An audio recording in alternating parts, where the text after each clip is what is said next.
I'm Tom Feeley. I'd say at this point I'm just a writer, but started off IT support, moved into front-end dev, UX, product designer, all the way into digital marketer, and here I'm just trying to create, web properties that make a dollar. And so here we go. Blogging beats minimum wage. We'll get started. So HubSpot kind of says there are 4 parts of what a blog is used for, which is to help you rank on Google and other search engines, to share information, become a leader in your industry, and really, a blog to me is just any website that actually has some content behind it and that you're trying to grow and gain more traffic, whether that's your own site, whether that's part of a larger company and you're trying to, drive new leads or monetize in some way. And you can share you can download the PDF at the end of the presentation, and I list a lot of the references here at the bottom. But for me, a blog is used to make money, and that's why we're here. We'll see if we can beat minimum wage. There are several different ways to monetize the site, whether that's through ad revenue, whether it's through affiliate marketing. If you've ever gone to a site that says check price, it's just Amazon links, and somebody's grabbing 3 to 7% if you purchase from that.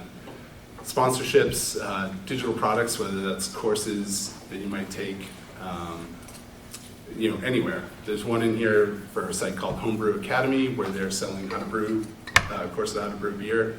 Others could just be other marketing courses, dev-related stuff. Paid communities, consulting, freelance writing, all sort of opportunities to make a dollar while blogging. But there's also physical products and experiences. If you were a tour company, you'd want to generate leads by talking about different information in the tours that you give in a given city. So where to begin? And this isn't going to be a comprehensive run through everything having to do with building a blog, just kind of highlighting the steps that you can take, which is to pick a name, get it up online.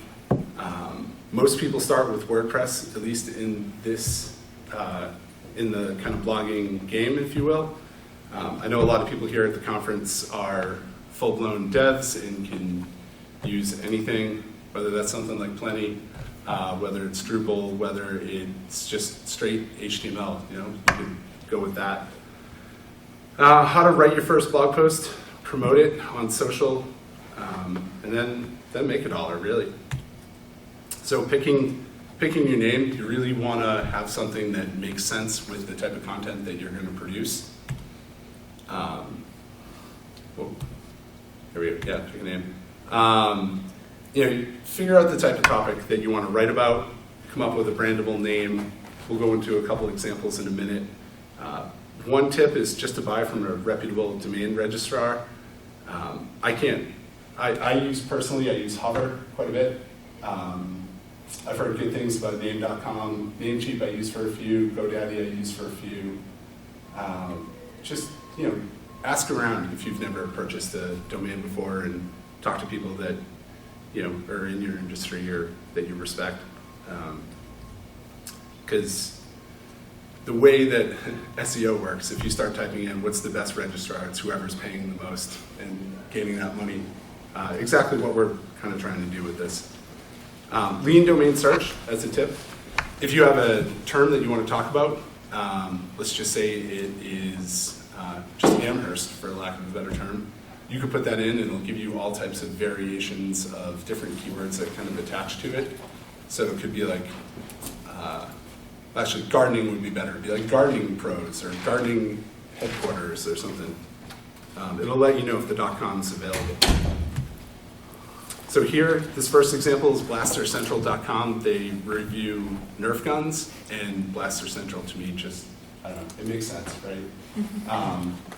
Not only does it make sense at the branding level, but if you dive into it further, a lot of the key search terms center around blasters. Nerf blasters is just another synonym for Nerf gun.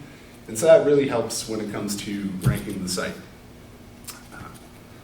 and they make their money on a lot of the product reviews. We already talked about the check price. Somebody clicks on it, they're getting a percentage of that sale. Clean Eating Kitchen. It's a site full of clean eating, gluten-free, dairy-free recipes. They primarily monetize through Mediavine, which is one of the ad networks that is among the premier ad networks. But it makes sense, right? If you're looking for gluten and dairy-free recipes, Clean Eating Kitchen is going to work for you. Travel Mexico Solo. I think we can kind of see where this is all going. Yeah. This person's talking about, you know, all the different cities and the areas around Mexico, and they're kind of monetizing across the board, whether that's getting a percentage on SIM card sales or backpack equipment or ad revenue as well. So they're kind of hitting it from multiple angles.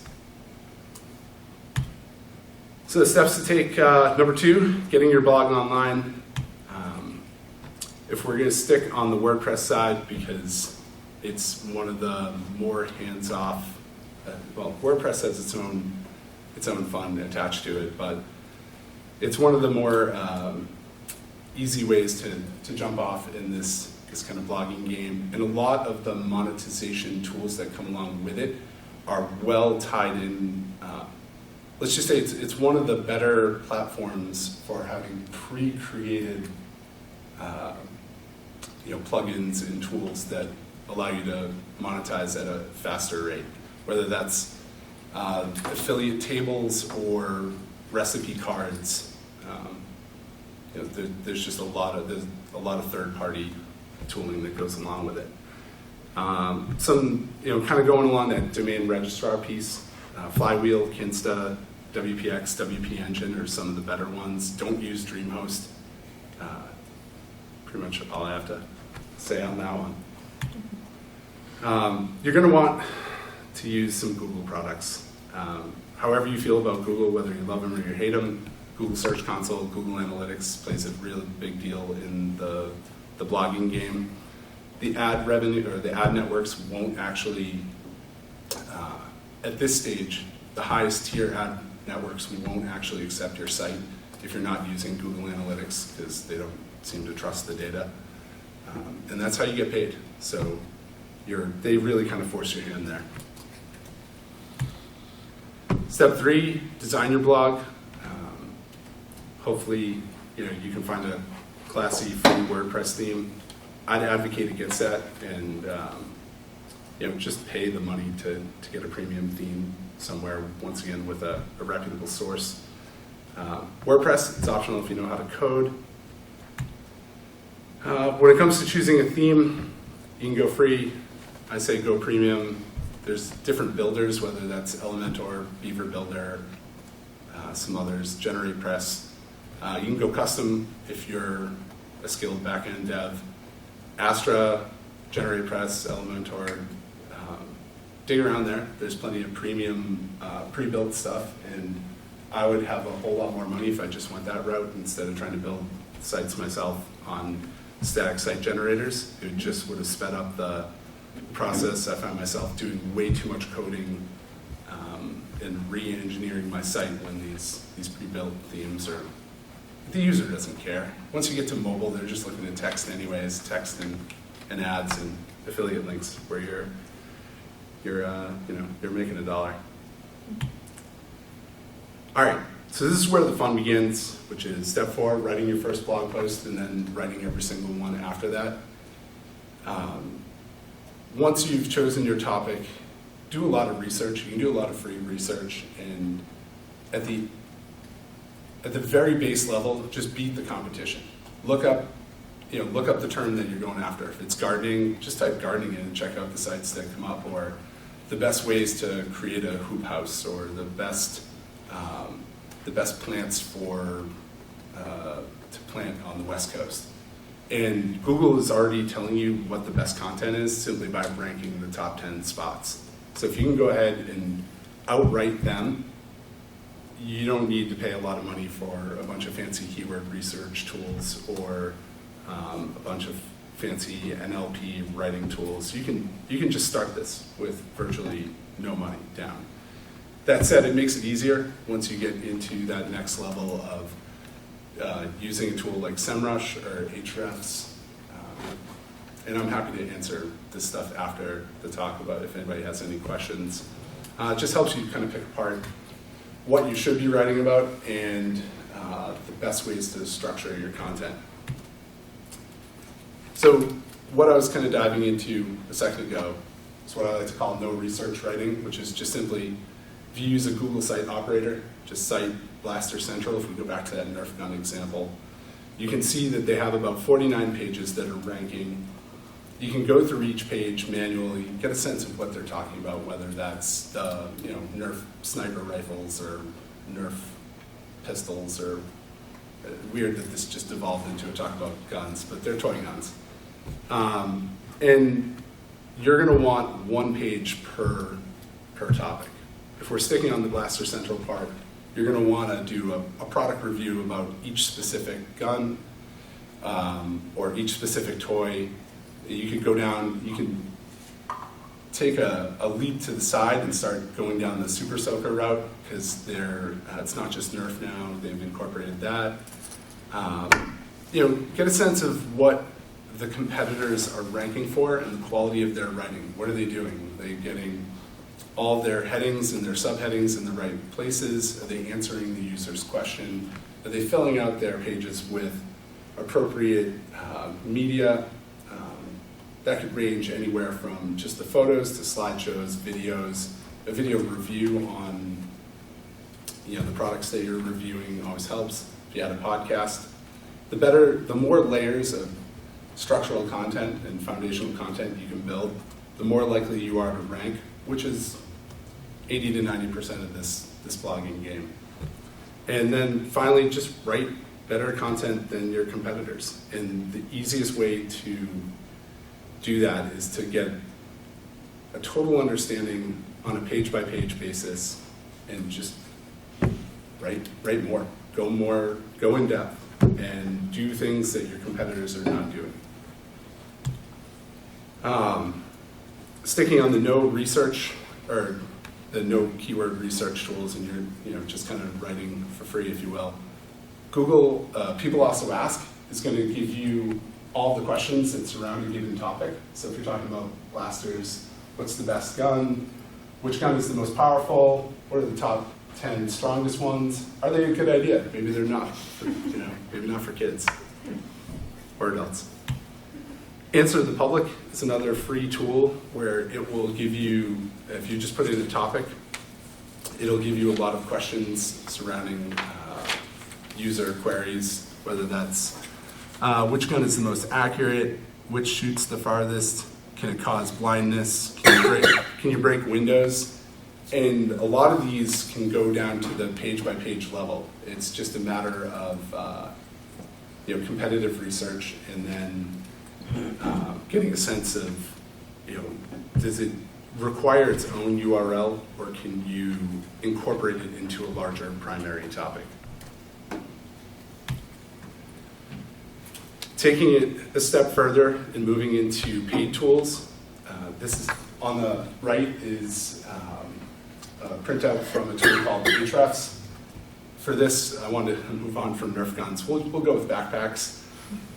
Pick that primary topic. You're going to want to determine the search volume. This is directional data, so it's not pulling from Google, but they have some third-party data that gives you a sense of just how many people are searching for each term. There's a difficulty rating that this third-party tool puts on. The lower, the better. So in this case, kind of hard if you were just starting a site on backpacks to go after the term backpacks. 200,000+ people are searching for it. But if you were going after Vans backpacks, which is a brand, or cute backpacks, it's a little bit easier, because the more modifiers that you layer in, the easier it is to rank, because you're getting further into that niche, and you're digging in harder, and you can find those opportunities when you're not going after those larger terms. And you can ladder up to those larger terms later once you start to build topical authority in Google's eyes. Using these keyword research tools, you can put together a better content strategy and get a sense of all of the pages that are going to go into your site. And at the end of the day, you still want to write better content than your competitors. It's the only way you're going to rank. And if you're on page 2, you're not getting any traffic. And always keep that in mind. Moving further on keyword research, there's different filters that you can push and pull in these tools. One is just cutting into the questions tab on Ahrefs that allows you to get straight to the point. So when were backpacks invented? There's a topic right there that you could write about. Where to get backpacks, who sells clear backpacks? So not only is that informational, but it's also got some level of purchase behind it. Somebody's clearly looking to buy a clear backpack. How to store backpacks is a pretty good example here. It's a keyword difficulty of 6 out of 100, which means it's green for a reason. It's green for go. You may see a volume of 250 users per month searching for that, but you have to start somewhere, and that's a really good target if we're going after backpacks to get going and jump off of. As you start to build out your site, you're going to want to link internally where it makes sense. So you could have an informational and education section of your backpack site where you're talking about, how to store them, what are they made of, when was it invented. That's different from your product reviews. That's different from your, your more sales-based pages. When it comes to cadence, you're definitely going to want to be up there in the 2 to 3 articles per week. Seems a bit crazy, but if you're just starting out, you really need to build authority. Presumably you don't have any backlinks coming from any external sources. To give you a quick rundown on backlinks, it's kind of like high school level dynamics. The stronger or more popular a site is, so if it was the Washington Post or the New York Times, the more power they convey. So if you were back in high school and you were friends with the most popular person in school, your popularity rises. Conversely, the other way around, if you get garbage links, they'll dock you and consider it spam. And that's not good, because then you drop out of page 1, which is where you want to be for the traffic.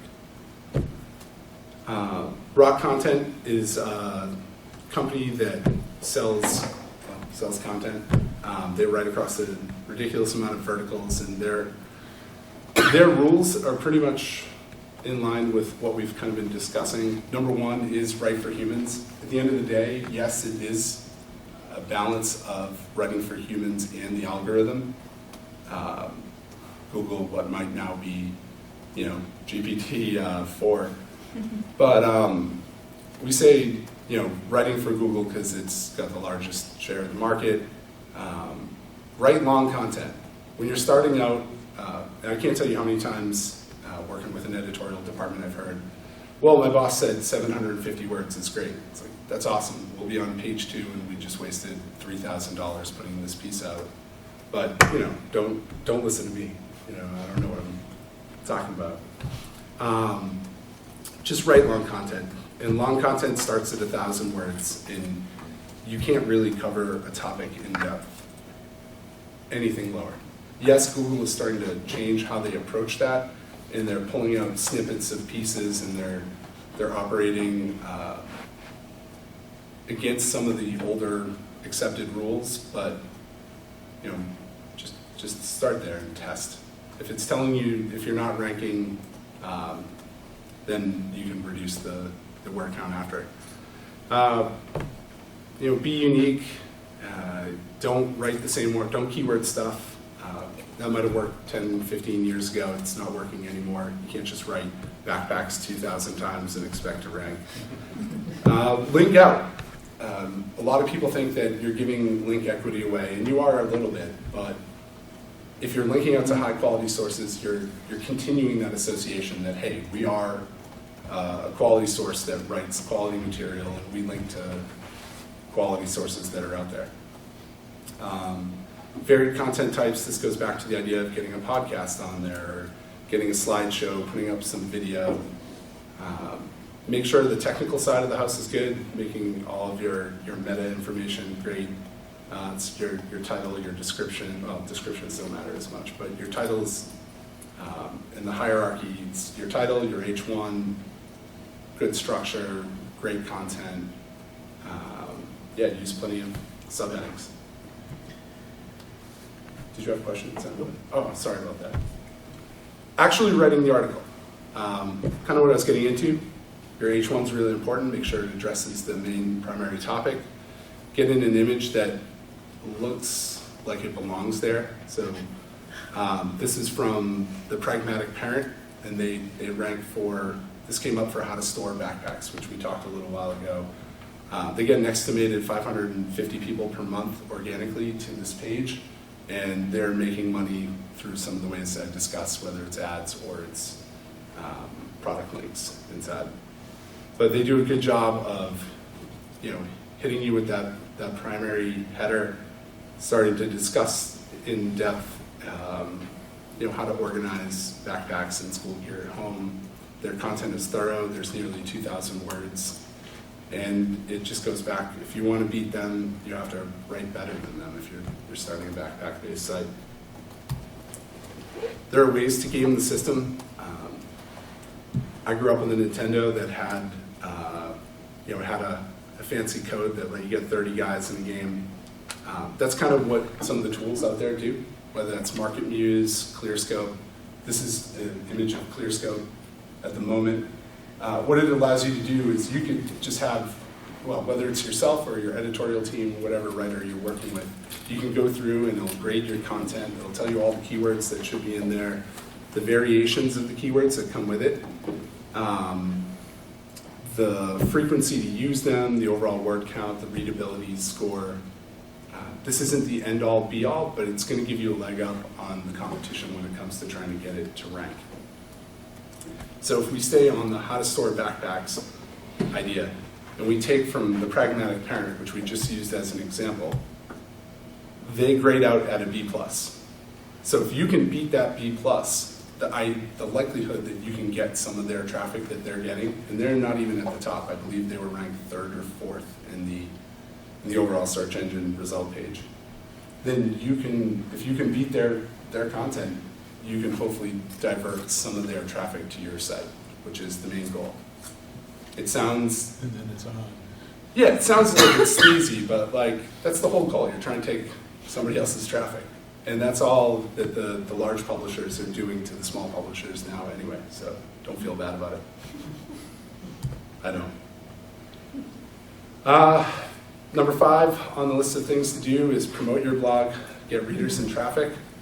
This is all social-based, creating an email newsletter, guest posting on other sites. An ancillary benefit of guest posting is that it sometimes comes along with a link.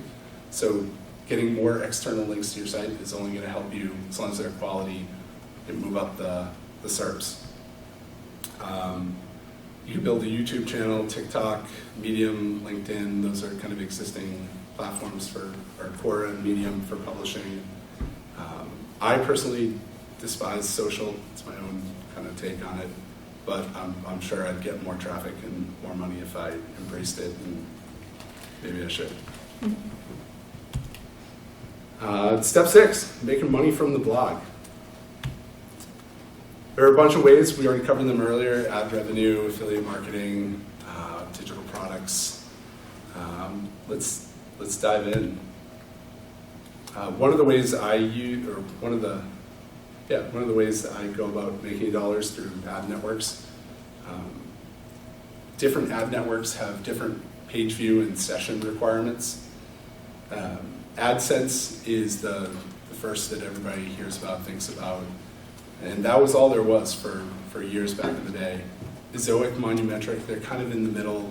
Mediavine requires 50,000 sessions per month, and AdThrive requires 100,000 page views. There's a little bit of difference there in that sessions and page views aren't the same thing, but for the most part, your site probably isn't so crazy that they're far off in a 1-to-1 or 1-to-1.25 ratio. So those two, Mediavine and AdThrive, are going to give you the best revenue, the best RPM, which is how many dollars per 1,000 visitors. If we go back to the cleaneatingkitchen.com example, you can see that a lot of their site is taken up by ads. One in the right sidebar, one in the content, one locked down at the bottom. And they're making a serious amount of money. We'll get to that at a certain point. But I mean, how much actual content is on this page? Not a lot at the moment. And I know that it's very compressed because I had to take the screenshot for the PowerPoint, but it's no different with Travel Mexico Solo. Still kind of the same format. And you'd think that users would bow out, but they really don't. So don't be scared off if you want to take the lead and go after some of these ad dollars.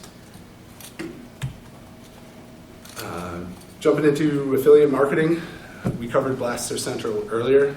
This is a screenshot of one of their sites. See a lot of the check price, buy on Amazon links. It's open source data. I don't have their access to their analytics, but they're getting somewhere between 50 to 60,000 hits per month. And you know a lot of those, a handful, we can just make an assumption, are clicking and exploring these products on Amazon. One of the crazy things about Amazon, unlike some of the other affiliate opportunities, is that you get a percentage of everything that's purchased. So they might pay a little less in the upfront percentage, 2, 3, 4, 5%, whether it's home goods or gardening or beauty supplies or whatever it may be, but everything else that they buy will come through and you'll get a percentage of that over the first, I think it's 24 or 48 hours. So I've seen some crazy stuff come through on my list. It'll be like, I know I don't have a list or a link for that printer, but somebody bought a $300 printer. It's awesome, thanks for $9. Mm-hmm. This is Homegrounds. They're a coffee site. They're doing the same thing. Design looks a little bit different, but there's the infusers on the right and their best picks up there. Those all have links to Amazon.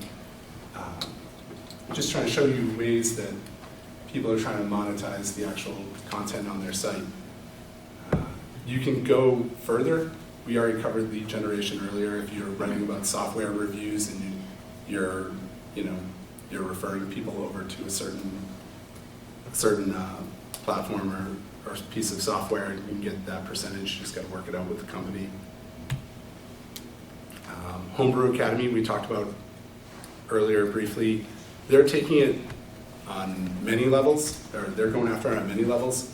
So how to brew all grain beer, if you go to that page, there's ads on that page, beer, glassware, that's the products. They have digital courses on how to brew, so they're trying to monetize in every way, shape, form they can. They even went so far as to create a physical product. They've created these fancy pint glasses, and they're selling them on Amazon. So you can take your digital brand and move it, online, or create products to actually be sold in the real world. Another example is Cup and Leaf. It was cupandleaf.com. They've since been bought out by some tea company, a different tea company, but they took their blog and used that as a jump-off point to create a cafe in Austin, Texas. If I recall, the cafe opened, I think, sometime in late 19 or early 2020 and has since closed its doors because it just didn't survive the pandemic. But they tried to make it work, which is pretty cool to go from a blog to an actual in-person brick and mortar. So, back to the idea that blogging beats minimum wage. How much do you need to make? Well, in Massachusetts, it's $15 an hour for the minimum wage. Georgia and Wyoming are $5.15. DC, DC's at the top with $16.50, and that roughly equates to $2,400 a month. And that's a lot of tequila. That is more if you go with the not higher quality brand. And so $2,400 a month, if you have a blog up and running, you essentially have one small employee if you're making that, a minimum wage employee doing work for you. Now, granted, there's a lot of work that goes into the setup, and we don't need to go crazy about talking about how to hire out writers and all of that, but just this concept that you could theoretically have a minimum wage job just creating something on the side, 40 hours a week, 4 weeks per month. This is my site, findmeabrewery.com. It's one of them. It's just one of the easier ones to talk about. My goal is to build even more than I already have. This just happens to be one of them. And my thought was, hey, let's do this, and then we'd be, riding a piggy bank into the atmosphere. And this was my traffic in the first month of publishing. I had 96 people in April of 2020. It was cool though. It was just good to get something up and get something started, or at least get this site started, or other sites. And to give you some reassurance that it takes time and perseverance, last month we went from 96 users in April of 20 to 183,000 in February, just in 23. Nice. Oh, thanks. And let me tell you that the money that came in month number 1 was 0, and the money that came in last month was definitely more than that, and we'll get there. For me, the path was organic search. It made more sense. As I said, I don't really like social. I'm not good with email, but writing content I can do that days on end. Although GPT-4 scares me to no end. So I've had 1.4 million people come in off organic since the time that specific site started.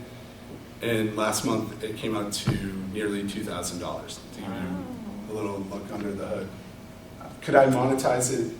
Could my ads have been a bit more optimized? Probably. Am I in a vertical that gives me slightly lower RPMs? Yeah, if this was a personal finance site, it wouldn't be $10 on the RPMs, it'd be 50, 60, and 2,000 would really be $10,000, $12,000 a month.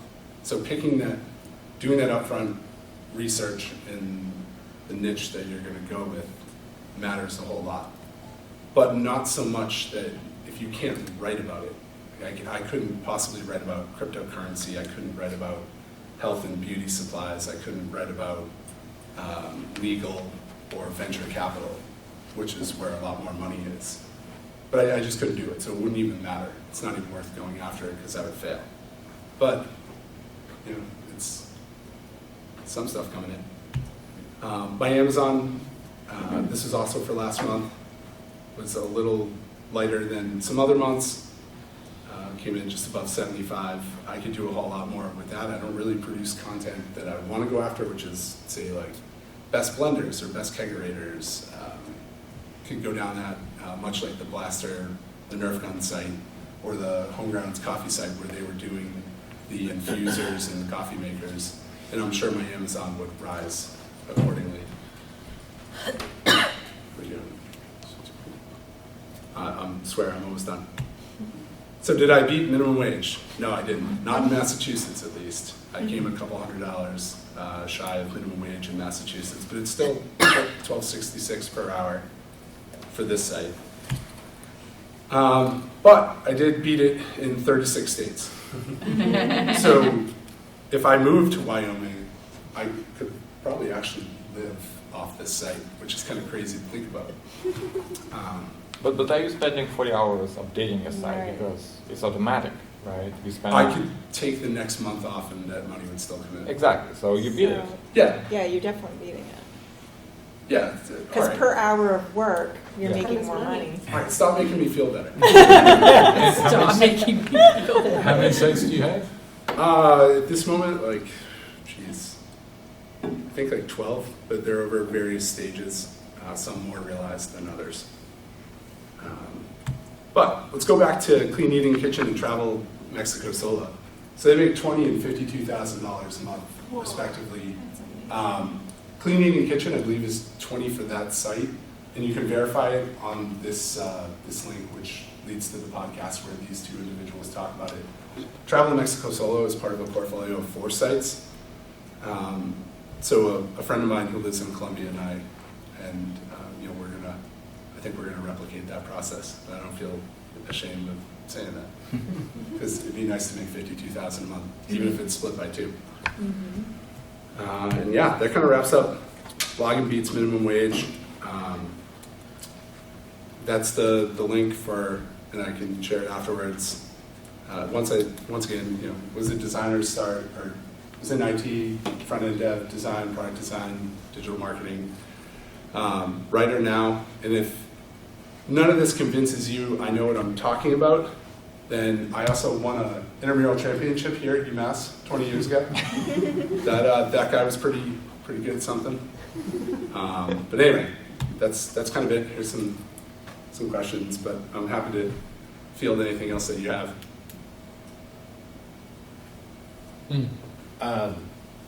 So what if I have an existing blog that I haven't really been very good at focusing? Do you have advice on how can I start to refactor it to, start making money?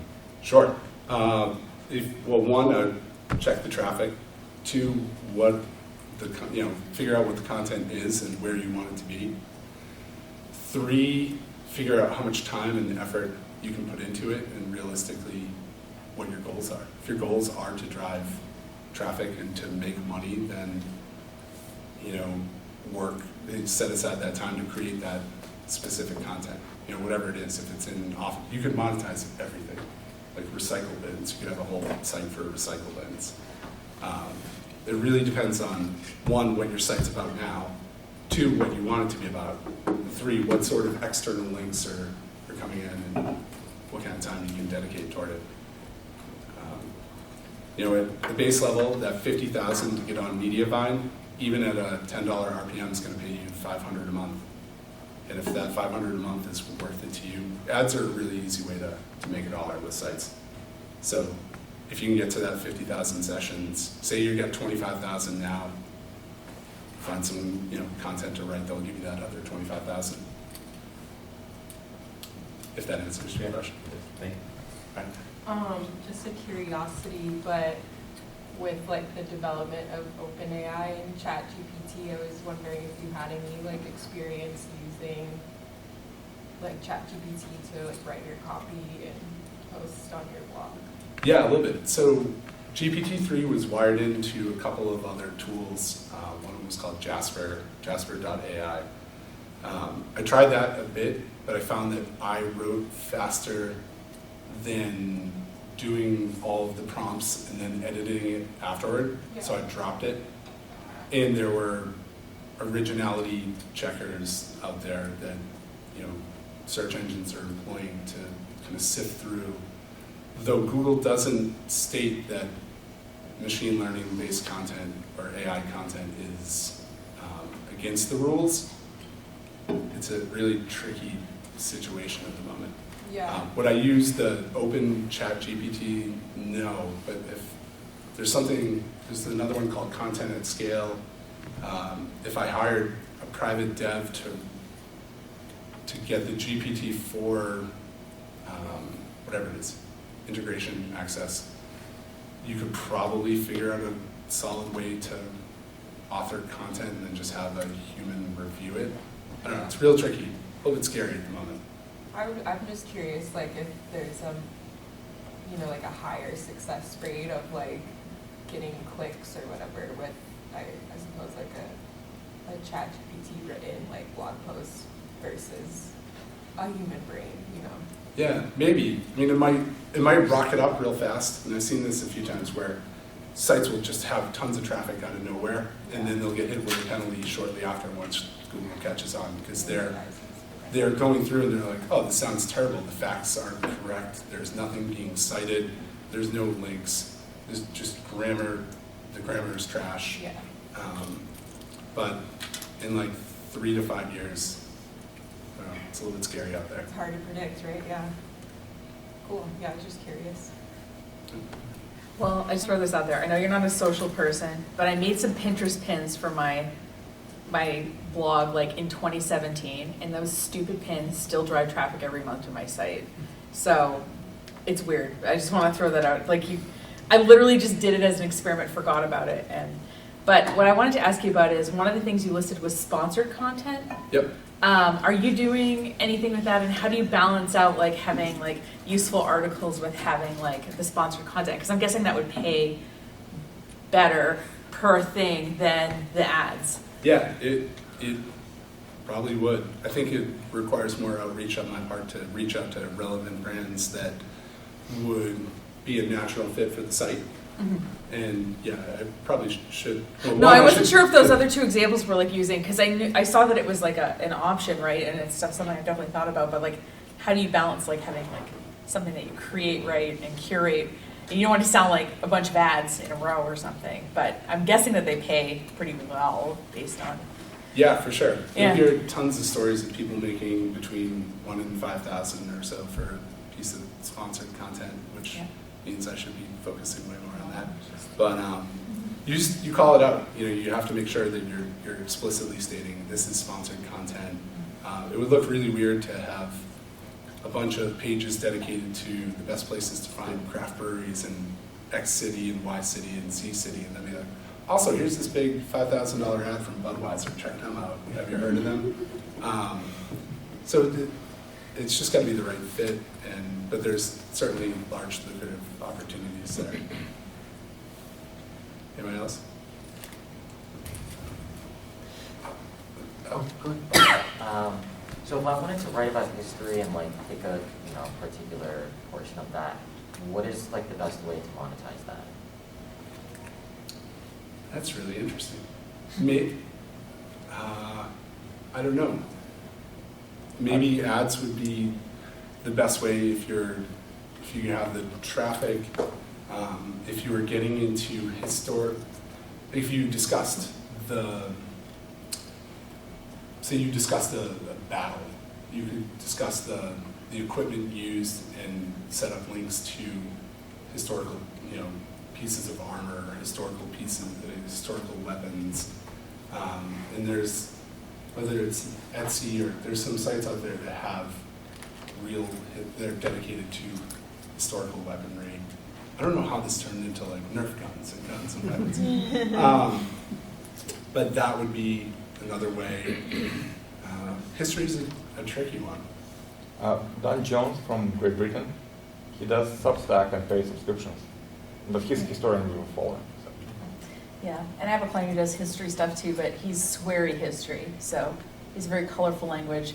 He has a Substack thing too, and he's just signed on with a publisher to write a book. So I think that's how, and he affiliates some stuff on Amazon. That's kind of how he makes his group of money, I think.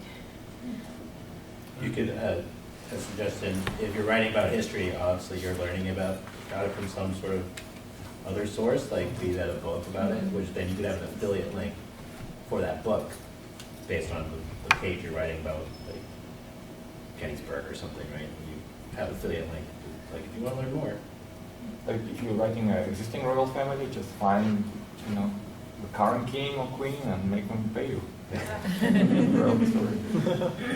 Or for not writing Or about for, exactly. Even more money probably. Yeah. So is your portfolio of niche sites, is this your full-time job, or is it something that you do on the side? And is it practical to say like you go all in on this and that's a full-time job, or is this mostly something you recommend as like a side project? Yeah, somewhere in the middle. If I were up in the 52,000 a month, then yeah, it'd be it. No, there's other stuff on the side as well, but the hope is to grow the rest of these to a point where I can automate it more and hire writers or hire somebody to work the levers on GPT-4. But that's the deal. At some point it will hopefully overtake everything else on the side, and then I can sit back and have like umbrella drinks in the lazy river somewhere. That's cool. And just a quick follow-up. So it sounds like you have a lot of bets going at the same time. How do you determine winners and losers? I assume that eventually you can somehow tell which one's going to go, and you must double down and really push forward, and then other ones you can tell aren't going to take, and I assume you push them to the side at some point. How do you determine that? Yeah, There's no easy method for me. I've had a few of them where I'll just be sitting around and be like, oh, 100 people a month, and I won't check it for a month, and then I'll be like, oh, there's 3,800 people coming in now. Or that blog post that I wrote back in November last year was oddly, I don't want to say penalized, but it just wasn't being picked up. And now it got picked up, and I have 5,000 new hits overnight. I'm letting them all just kind of season and ride at the moment.